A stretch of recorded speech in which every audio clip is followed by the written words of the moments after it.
let's take a look at what makes up something for Kusto. And so we have a bunch of entities here: clusters, database, tables, columns, and functions. And so I have this nice visual to help us kind of see how they all work together. So at the top we have clusters, and these are entities that hold multiple databases. You can also have multiple clusters, but it's just not being shown there in that graphic.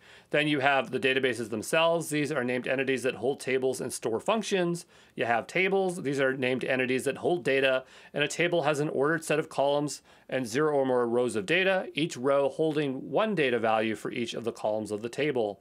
Then there are the columns themselves, and these are named identities that have a scalar data type. Columns are referenced in the query relative to the tabular data stream, and that is the context of the specific operator referencing them. Then we have stored functions, and these are named entities that allow reuse of Kusto queries or query parts.